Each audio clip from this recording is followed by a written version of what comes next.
que ça change dans notre vie, le baptême par immersion? C'est une question qui est posée par Didou et j'y réponds maintenant. Donc je vais répondre avec les Écritures. Donc déjà, ce que je peux te dire tout de suite, c'est que c'est une nouvelle vie. C'est pas qu'est-ce que ça change dans ta vie, c'est qu'en fait c'est une nouvelle vie.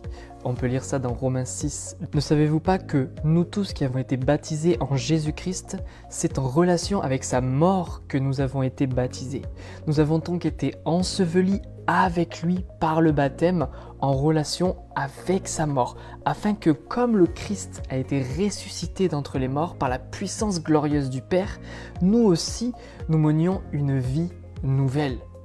Car si nous avons été unis à lui par une mort semblable à la sienne, nous serons aussi par une résurrection semblable à la sienne.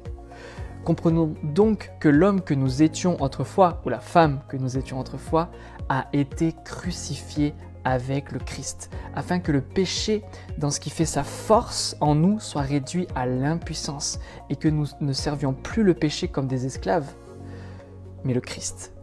Et c'est dit que celui qui est mort a été déclaré juste. Il n'a donc plus à répondre du péché. Or, puisque nous sommes morts avec le Christ, nous croyons que nous vivrons aussi avec lui, par lui, car nous savons que le Christ ressuscité des morts ne meurt plus. La mort n'a plus de pouvoir sur lui. Il est mort et c'est pour le péché qu'il est mort une fois pour toutes. Mais à présent, il est vivant et il vit pour Dieu. Ainsi, vous aussi, considérez-vous comme mort pour le péché et comme vivant pour Dieu dans l'union avec Jésus-Christ.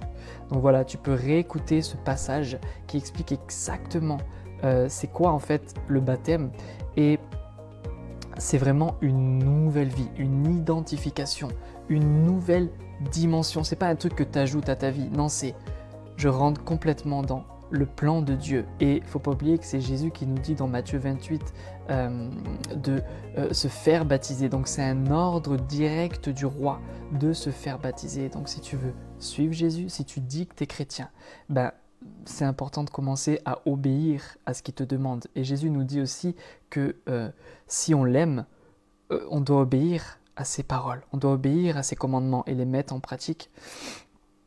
Tu vois ? Donc voilà pour cette première question.